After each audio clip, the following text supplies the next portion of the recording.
Let me be clear, this marriage is off the table. Including myself, the three of us looked at Thomas, who was supposed to become my father-in-law, with expressions of surprise. Listening to your story, it seems you folks are nothing but poor. Don't think you can marry into money and ride the gravy train here. No, that's not it. I just wanted to marry Tyler because my sister Sienna pleaded desperately with Thomas. Of course, she must have discussed and decided this with her fiancé Tyler. Even from observing them today, it's clear that they care deeply for each other. Nobody should have the right to dictate their future. Biting her lip tightly, Sienna had a look of endurance on her face. Sienna, in front of the distraught young couple, Thomas wore a satisfied smile. Then, looking back and forth between me and Sienna, he said mockingly, "Orphans and poor people are out of the question." I returned home and sent an email to a certain client. Despite it being the weekend, I received a prompt reply. The content of the message conveyed their joy. Using a certain work project, I came up with a plan to make Thomas approve Sienna and Tyler's marriage. However, it wouldn't be easy. If Sienna married under these circumstances, just pleading with Thomas, she would likely face hardship in her new family. To prevent that, I had to take some action. My name is Alex. Just the other day, I celebrated my 32nd birthday and was telling my sister, maybe it's time to start going to the gym. She coldly replied, as if you'll stick with it. Despite her sharp tongue, I still vividly remember the day my sister Sienna was born. She came into the world when I was in first grade. It was a fall day, the scorching heat of summer had passed, and the warm sunshine felt comforting, accompanied by a cool breeze. I remember visiting my mother in the hospital after school and tentatively touching the tiny hand of the newborn Sienna. Her small hand was warm and slightly moist. My heart raced, and I looked up at my mother. She was smiling joyfully and gently lifting the baby. I remember the sweet, damp smell. "He is your brother," my mother said, and the baby's tiny, red face seemed to smile. The following years might have been the happiest of my life. I fondly recall Sienna crawling after me as I was about to leave for school, and the first time she called me Alex.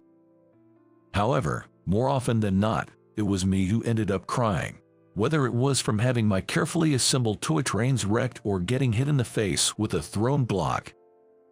I even cried when my cherished childhood stuffed animal got all sticky from her drool, but now, it's a fond memory.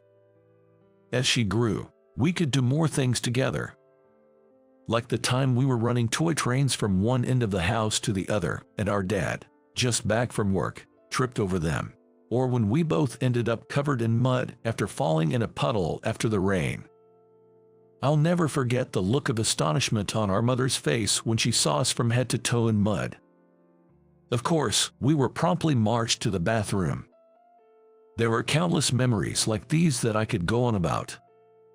I'm sure these memories will be among those flashing before my eyes when my life comes to an end.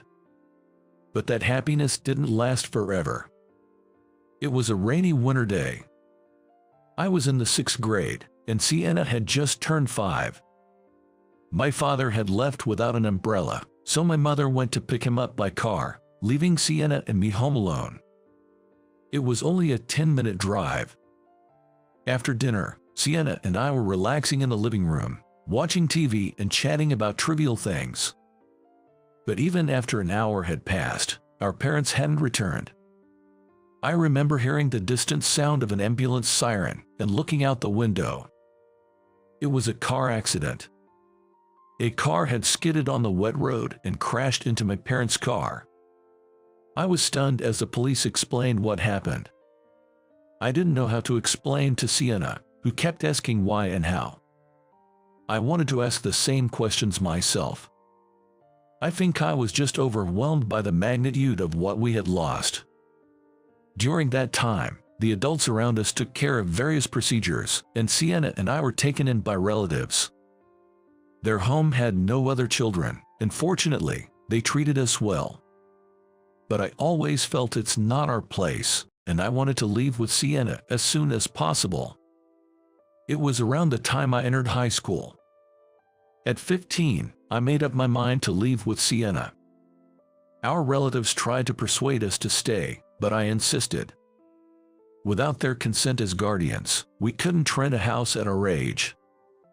Fortunately, we had some money from our parents' insurance and inheritance. So began our life, just Sienna and me. That continued until Sienna graduated from college and got a job. When she told me she was moving out because she had found a job, I felt lonely but also proud, like a parent watching their child grow up. And now, my little sister is about to get married. My sister's partner is Tyler. They've been dating since their student days and are close in age. Recently, Sienna said she wanted to invite both Tyler's father and me for a dinner meeting. It's probably for the formal introductions between both families for the marriage. He's the man my dear sister is going to marry, after all. Wanting to make a good impression on his parents, I splurged a bit more than usual on a suit and prepared for the dinner. However, on the day of the dinner, Tyler's father, Thomas, didn't show up at the agreed time. Tyler and I had already greeted each other by then. He appeared nervously but was teased by Sienna, which made him blush awkwardly. He seemed like a nice, kind-hearted guy. Yet, Tyler was anxiously trying to contact his father, who was nowhere to be seen. About 30 minutes later, a man in a well-tailored suit arrived without any hint of hurry. "Dad, I told you the time of the appointment. If you were going to be late, you could have at least said something. What's this all about? Didn't I tell you I had a business meeting this morning? Unlike you kids, I'm busy." Thomas, his father, didn't apologize for being late and instead scolded his son Tyler. Tyler couldn't retort and apologized to Sienna and me in a low voice, saying, "I'm sorry, my father. I felt sorry for Tyler and wanted to support him. Tyler really worried about you, but please don't worry about us." Kids who can't shake off their student mentality don't understand the importance of work. I tried to be nonchalant in response, but it seemed unnecessary. Unlike his son, Thomas had no intention of apologizing to us. I am currently in charge as the head of product planning. Being a leader means constantly cleaning up after incompetent subordinates. You wouldn't understand. That sounds tough. Suddenly, he started ranting about work, leaving me bewildered. These young people nowadays, Thomas sighed dramatically. They're all talk about compliance, doing barely any work, and quickly leaving at their regular hours. I wonder if I'm included in his definition of young people. Not knowing what to say, I responded vaguely with, Perhaps my response annoyed him, as Thomas, with a frown, continued. When they rarely do overtime, they make such a fuss about needing permission. Just do the overtime on their own. I thought that doing overtime without a supervisor's permission would be a compliance violation, but I didn't retort, seeing the conversation was dragging. While I understand that being a department head in a big corporation is tough, I can help but think about the challenges his subordinates must face under such a boss. We've initiated a collaboration project with another company, and one of our younger team members has taken the lead. Thomas continued his story. They're set on hiring this trendy designer for the packaging, questioning why we should pay such high fees for a designer when in-house capabilities should suffice. Tyler, seeing his father's rant going on endlessly, interjected. "Dad, let's set aside work talk for now. Today, Sienna's brother, Alex, made the effort to come and introduce himself. You know, he successfully redirected the conversation. Indeed, today was meant for discussing the marriage. Until then, we hadn't even completed basic introductions or exchanged pleasantries. It seemed he had little interest in us. This is Sienna and her brother, Alex." Tyler introduced us, and we greeted him in turn. "Alex, I apologize for my father's delay. This is my father, Thomas. Tyler, unlike his father, greeted me with proper respect. Thomas, on the other hand, assessed us as if evaluating, then remarked, "You are her brother. Are your parents not present?" "Dad, I've told you before, Sienna's family lost their parents early, and Alex has been like a parent to her ever since," Tyler reminded him. Right, that explains it." Thomas abruptly stopped himself, then, turning to me, commented, "To think you'd attend a marriage introduction in such an affordable aita suit, but if no one told you, it's understandable. My choice of suit for the day was criticized.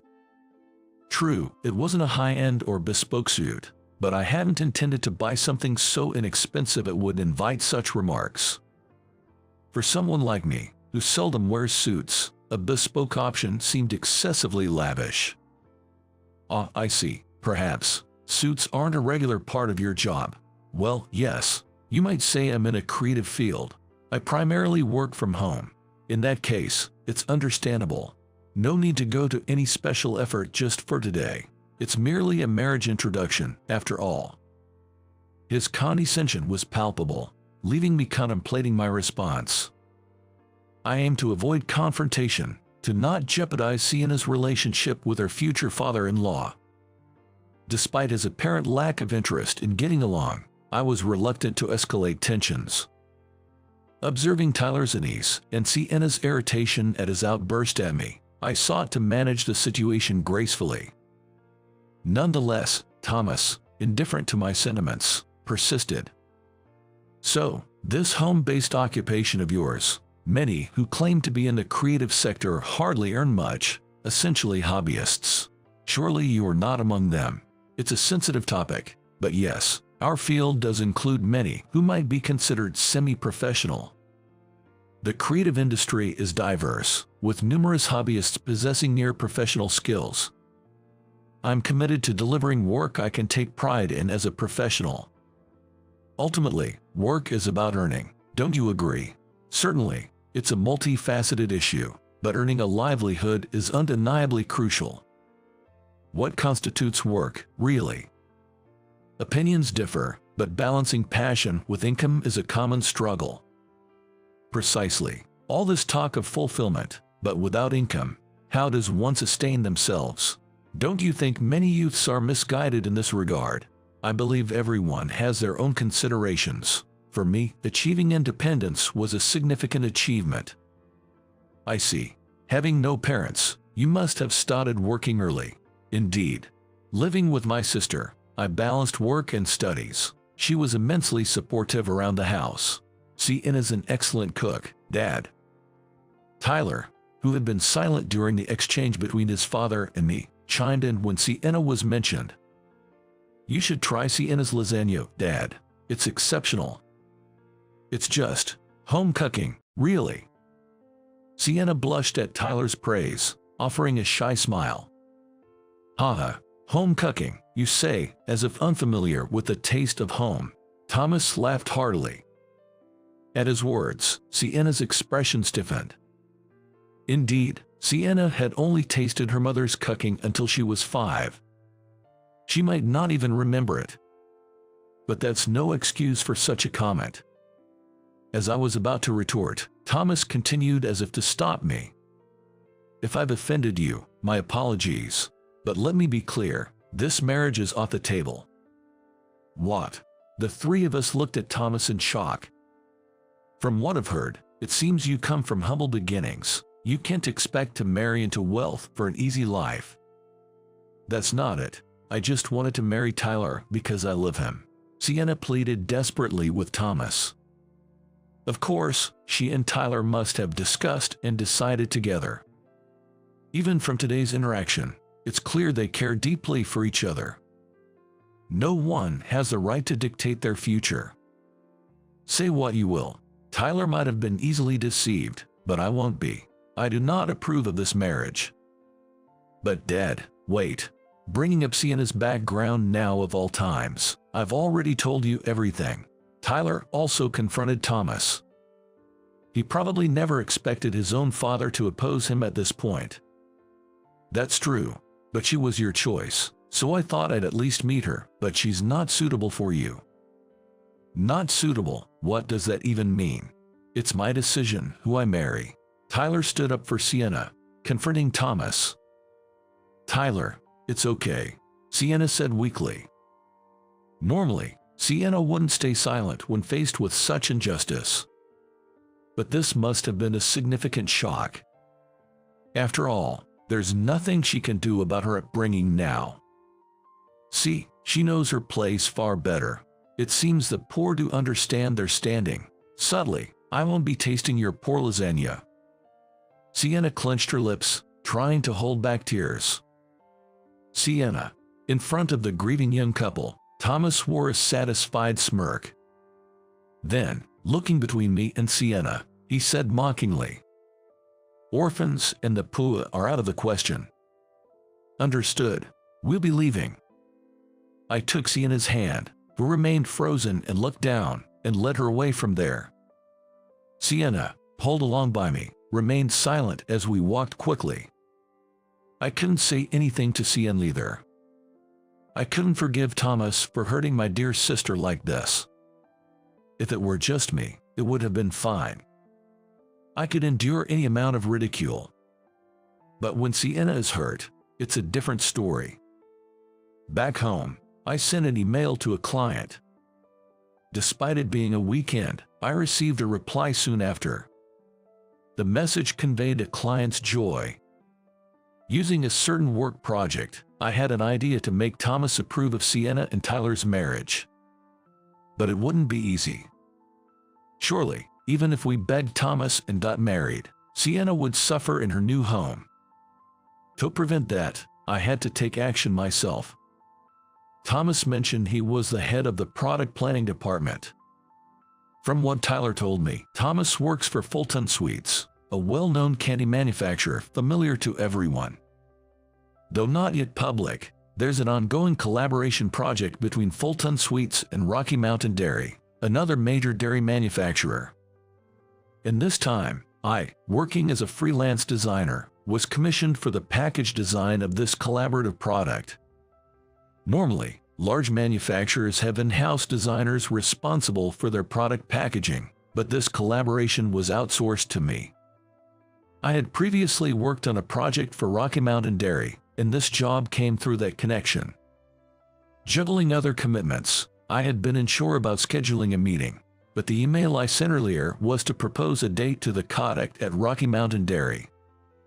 On the day of the meeting, both representatives from Rocky Mountain Dairy and Fulton Sweets, having concluded their business discussions and contracts for the collaboration, invited me to a dinner meeting, which also served as an introduction to all parties involved.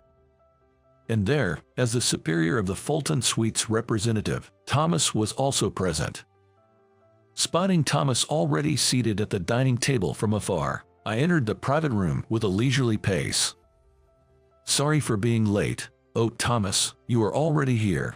That's early for you." As our eyes met and I greeted him with a smile, Thomas's face turned visibly pale. "Alex, thank you for joining us today." Ryan, the head of the product planning department at Rocky Mountain Dairy, stood up to take my coat. The last product I designed for Rocky Mountain Dairy became a sensation on social media and sold explosively. Initially skeptical of my design, Ryan has been quite deferential since that product's success. Though their products differ, both Rocky Mountain Dairy and Fulton Sweets are major food manufacturers. However, Rocky Mountain Dairy is larger in terms of sales. In this collaboration, originally proposed by Fulton Sweets, Rocky Mountain Dairy holds more sway. With Ryan already in my corner, I wondered how Thomas would interact with me now. Thomas, still pale, gaped at me as I added, "You must be busy today, right? Taking the time for a meal with me." Thomas, do you have any plans after this?" Ryan chimed in, prompting Thomas to hurriedly deny any. "By the way, do you two know each other?" "Jess, we just met last week. Something about not wanting to eat my sister's pool lasagna." Before I could finish, Thomas loudly interrupted with saying, "Ah, Ryan, everyone's here, right? What would you like to drink? I'll take the orders," Thomas said, rushing off like a waiter to take everyone's orders. Ryan watched Thomas's humble act, commenting, "Such a modest man." The dinner proceeded smoothly, and after a while, Ryan stood up to announce, "Ladies and gentlemen, as mentioned in the project proposal, we've invited Alex, an external designer, to join us." I looked around and greeted everyone, making sure not to forget eye contact with Thomas. Our company has been indebted to him for a while now, and this time, after we pleaded with him to take on our project, he graciously agreed to do so. Amidst applause, I bashfully responded with a "Thank you. I look forward to working with you." Did you know, Alex also designed that popular beverage you see in grocery stores? Ryan shared my background without me having to introduce myself. It's both flattering and a bit embarrassing. I never imagined achieving such success as a designer. Back then, I was just struggling to get by, but now I'm grateful for having persevered. After leaving our relative's home, we had some money to live on, but it wasn't a long-term solution. At 15, I balanced high school with evening shifts at a restaurant. After graduating, while many went to college, I chose to work. But while working in the extended role at the restaurant, I pondered if this was really all there was for me. Had I ever truly considered what I wanted to do since losing my parents? As a child, I'd imagined my future career with my family. I loved drawing as a kid. I even won a gold award in a poster contest when I was in elementary school. I enjoyed thinking about how to make my drawings clear and which colors would stand out. Remembering what I loved led me to an interest in becoming a designer. Since losing our parents, all I focused on was how to get by with my sister, who isn't the little kid she used to be anymore. She's quite capable now, helping out a lot at home. And she is even getting cheeky at times. It made me think that maybe it's okay for me to start focusing a bit more on myself. After all, bettering myself could ultimately benefit us both. And so, I made up my mind. While working, I decided to attend a design school. Balancing work and study was tough, both physically and mentally, especially with school assignments cutting into my sleep. But I found studying design incredibly enjoyable. I learned that design is everywhere, in commercial spaces, billboards, posters, furniture, and everyday items, all meticulously planned in terms of color, layout, and design. Designers don't just draw what they like. They create concepts and express them in specifications that others can understand. Through studying color theory and learning how to use design software, I acquired the basic skills needed to be a designer and graduated from the design school. I also quit my job at the restaurant around the same time. There are various career paths for designers, but I landed a job at a small design office. After working there as a package designer for 3 years, I went freelance. Initially, work was scarce, and my first significant project came from an acquaintance from my office days, a new package design for a small sweets shop expanding to New York. I decided to use vibrant colors, a departure from the traditional subdued tones typically used in sweets packaging, hoping to appeal to younger consumers. The result went viral on social media, becoming a hot topic among the youth. I'll never forget the shock of waking up to find my design featured on web news. That packaging even won an award at an annual competition for outstanding package design. From then on, I was constantly receiving work requests. When I first went freelance, I thought about starting my own design studio once things picked up. But success came sooner than expected, and I was able to establish my own design office. Work requests from major companies, including Rocky Mountain Dairy, started to increase, and I was thrilled, albeit overwhelmed. By the way, Alex, is that suit from the new store in New York? The introductions by Ryan had ended, and it was during the casual conversation over dinner. When a young man next to me struck up a conversation, I was curious too. That's the brand recently worn by international celebrities, right? I've seen it on social media. A woman across the table joined in, and soon, others around us began to chime in with "I know that," and really, showing interest. I wore the suit that Thomas had ridiculed as cheap to today's dinner. Despite his comments, this suit wasn't cheap at all. A brand that had recently become popular among international celebrities had just made its debut in the US. This suit was from their first store here, and those in the know could recognize it. Regardless of whether I follow trends, as a designer, keeping up with them is a crucial part of my job. Knowing what's in vogue and predicting what's next. It is vital for creating timely products. The conversation continued pleasantly until Ryan returned to his seat. "Alex, speaking of which, that major beverage company's coffee packaging changed a bit ago. I thought it looked great. And then I found out it was your work." Ryan spoke cheerfully, while Thomas sat silently opposite him, not saying a word. Thomas must have heard the conversation about my suit as well. "Did you know about this, Thomas?" "Well, no, I'm not very familiar with these things." Thomas stumbled over his words when Ryan turned the conversation to him. "Is that so? Alex is a popular designer these days, so we were a bit worried if he'd take on this project, but now that he has, I'm confident our collaboration will be successful." Having Ryan say that puts a bit of pressure on me, but I've always been grateful for Rocky Mountain Dairy's support, and I want to do what I can to help. I responded while scratching my head, and Ryan looked pleased. "Really, I appreciate you saying that. Alex, is this your first time working with Fulton Sweets?"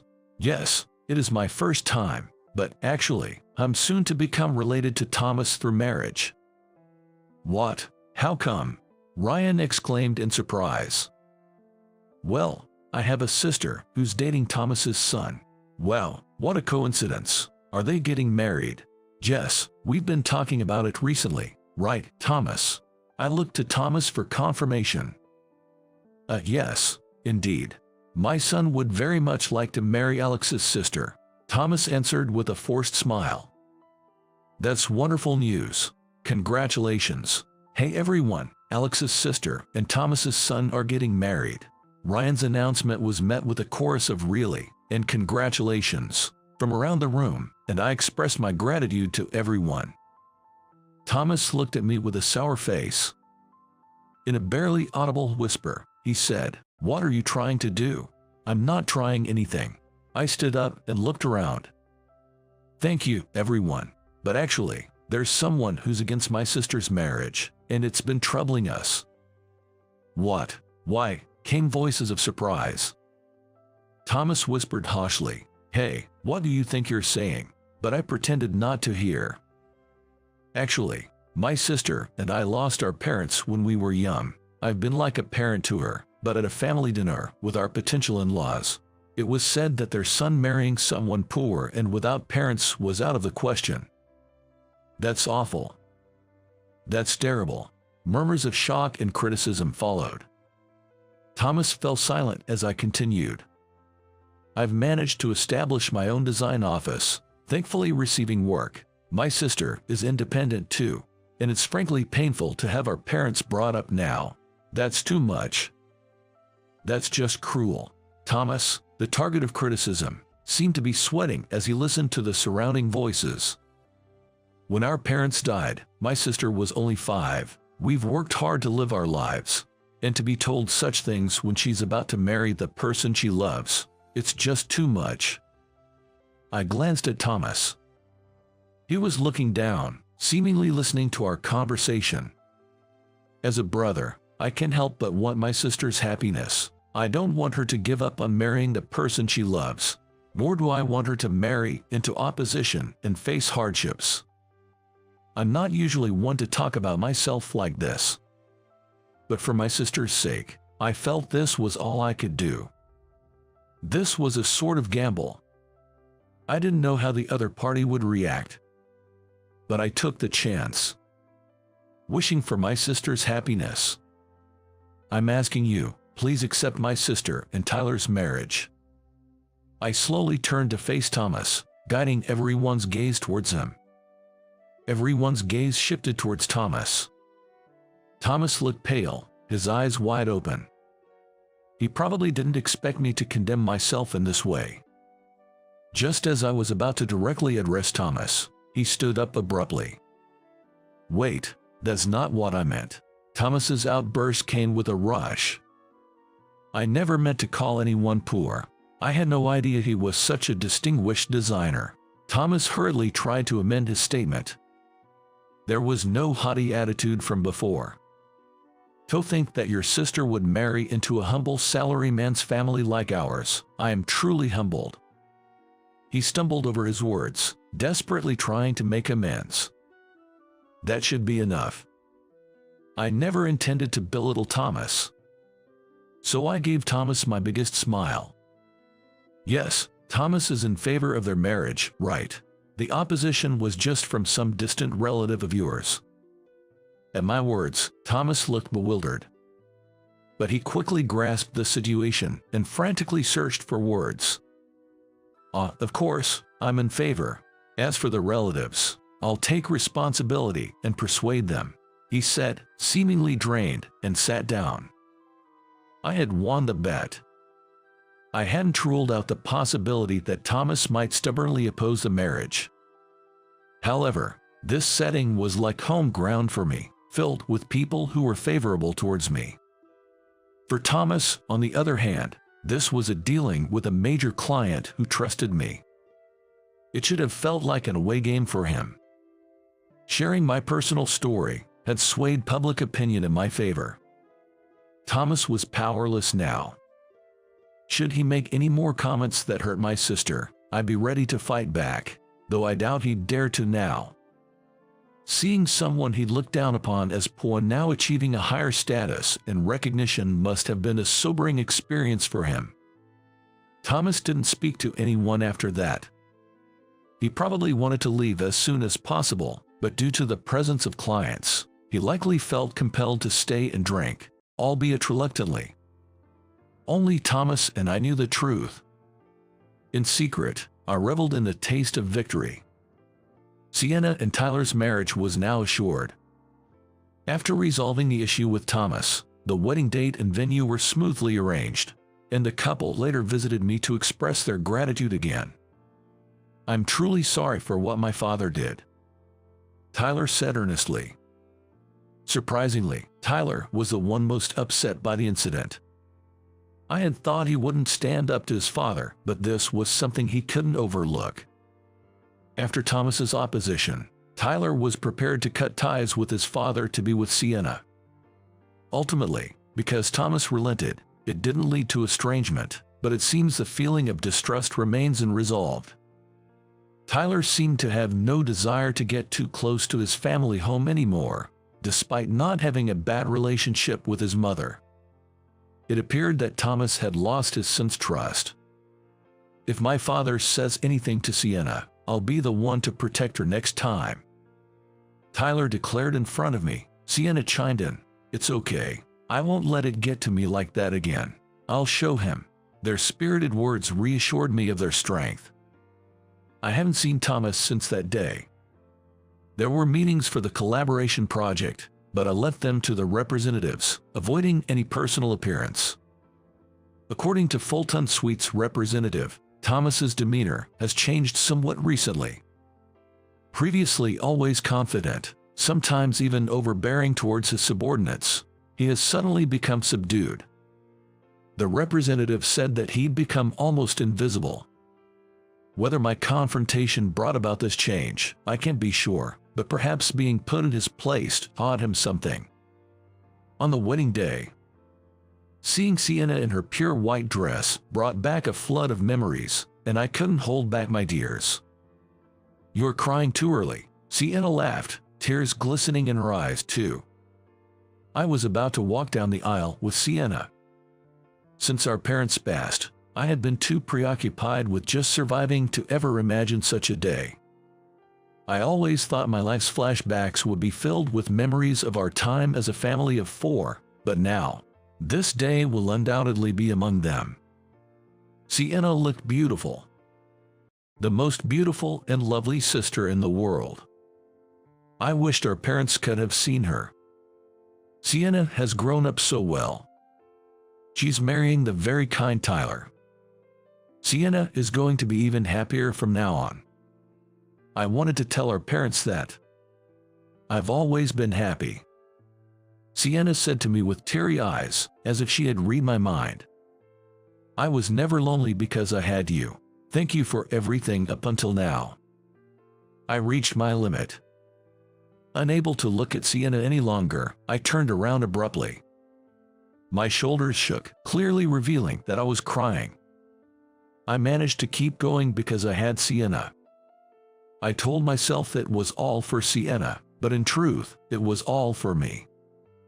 Thinking it was for Sienna's sake spurred me on. Without her, I probably couldn't have lived this way. I'm the one who should be saying thank her.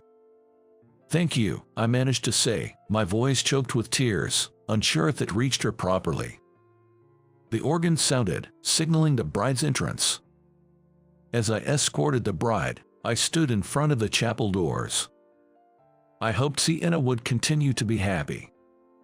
As if answering my prayer, the grand doors swung open with force, and dazzling light streamed through the stained glass. And there I was, walking down the aisle with a tear-streaked face, a sight that would later become a source of amusement among the attendees. But that's a different story.